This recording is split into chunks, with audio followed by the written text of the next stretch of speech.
As soon as the woman stepped onto the plane, she felt something was off. On long flights like this one, the cabin is usually full of passengers.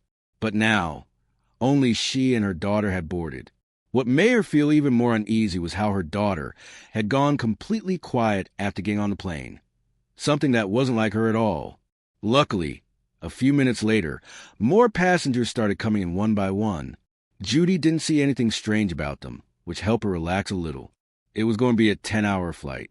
After the plane took off, most passengers fell asleep. Judy noticed 2 empty rows at the back of the plane, so she moved there with her daughter to lie down and get some rest. That's when things started to feel even stranger. When Judy woke up, her daughter was gone. At first, she thought maybe her little girl had wandered off to explore the plane. But after looking through all 3 levels of the aircraft and still not finding her, panic began to set in. She told a flight attendant, who then made an announcement asking passengers to look out for a 6-year-old blonde girl. But as time passed, no one had seen anything. Even the man sitting in front of Judy said he hadn't noticed a child with her at all.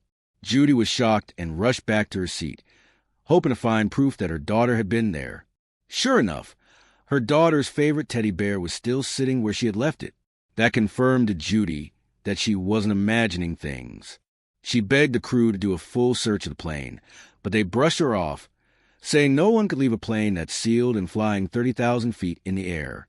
They said they'd inform the captain when they had time, but 10 minutes later, still nothing had been done. Then Judy noticed 2 flight attendants whispering nervously.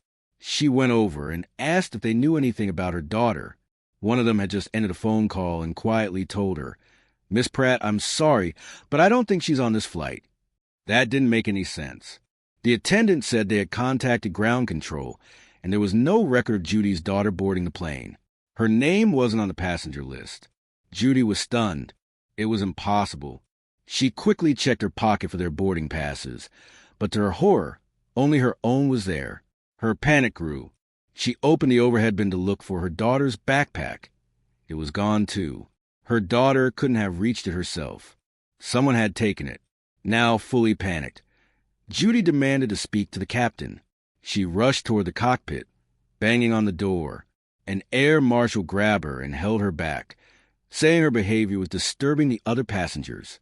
The captain came out, clearly skeptical. He asked if she had been drinking or taken any medication. Feeling cornered, Judy admitted she had been on anti-anxiety meds. Her husband had died just 6 days ago, falling from a building, and she started the medication after that. She told the captain this flight was to bring his body home for burial. His coffin was in the cargo hold. Her voice trembling, she insisted that her daughter was with her when they boarded. She remembered holding her hand as they fell asleep. She wasn't hallucinating. Seeing how serious she was, the captain finally agreed to search the plane. All passengers were asked to return to their seats.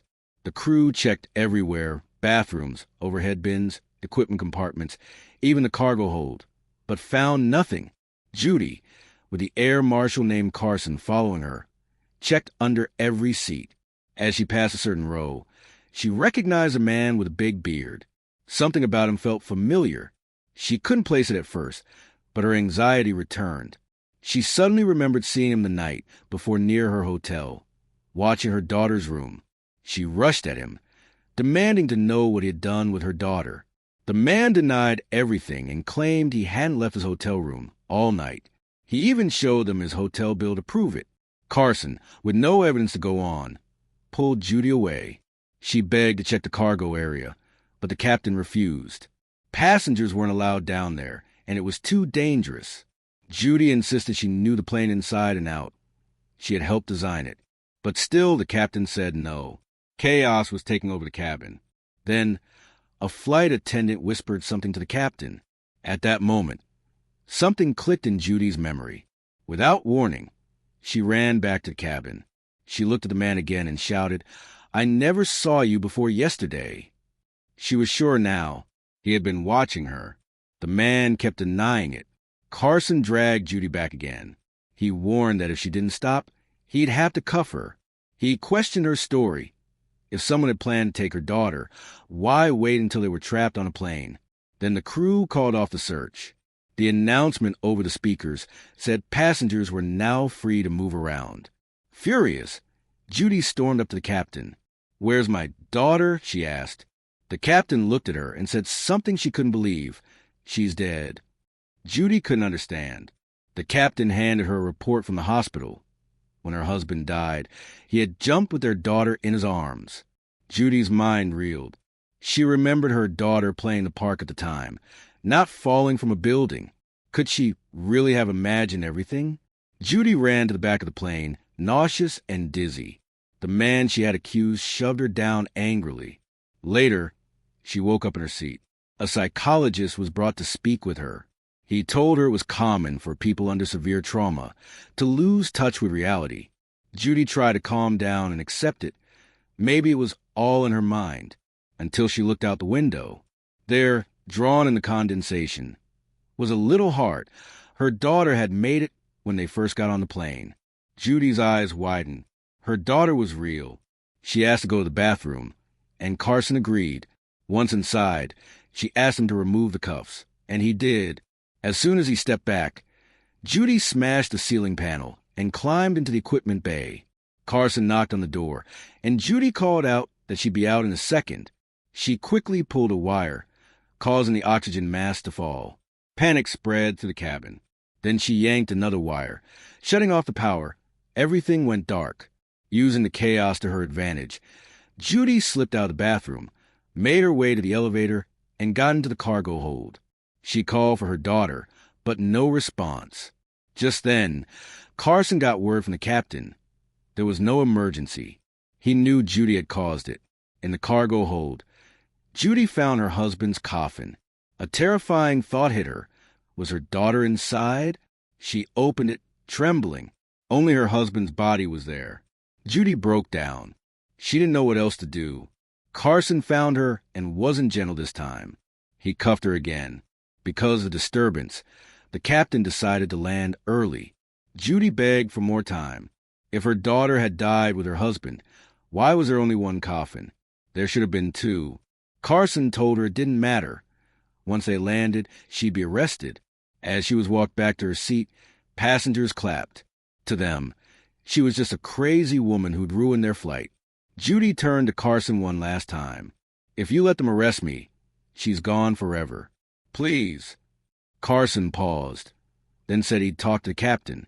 He told a flight attendant to watch Judy. But instead of helping her, Carson went straight to the cargo hold.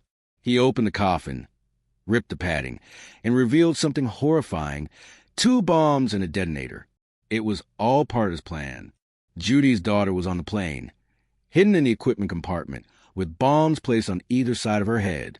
Carson went to the captain and said Judy was demanding $50 million or she'd blow up the plane. He claimed Judy had hidden the explosives in the coffin. The captain, panicked, reluctantly agreed to wire the money. A flight attendant, who was part of the plan, backed up Carson's story.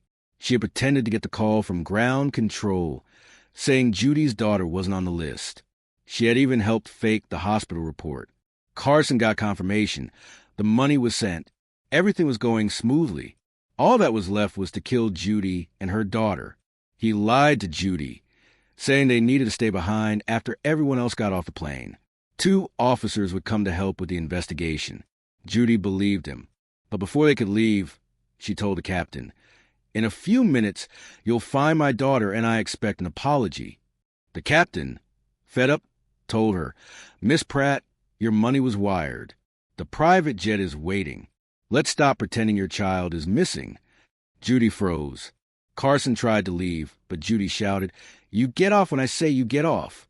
She saw the truth. Carson had tricked everyone. Carson, now exposed, laughed and warned her. If she told the truth, her daughter would die first. He cleared the plane, then shut the cabin doors. Just then, Judy hit him with a fire extinguisher, handcuffed him to a railing, and found the detonator in his pocket. The flight attendant appeared. She had been hiding all this time. Judy knew her daughter was nearby. Carson pulled a gun from his sock. Judy ran, dodging bullets. Carson shot off the cuffs and chased her. He confessed. He pushed her husband. He needed someone like Judy, who knew the plane's design, to blame. Judy climbed into a tunnel, created a distraction, and lured Carson away. She quietly slipped into the equipment bay and found her daughter, still unconscious, but alive. The bombs were real, and time was running out. As Carson moved above her, Judy waited quietly. Then she slipped out, sneaking into a tunnel with her daughter. Carson realized too late. "What are you going to do? Blow us all up?" "No, just you," Judy replied. She closed the hatch and hit the detonator. The plane exploded in flames. Later, Judy emerged from the wreckage, holding her daughter in her arms. Everyone watching realized she had been right all along. The captain apologized, and from that day forward, no one would ever question the strength and love of a mother fighting for her child.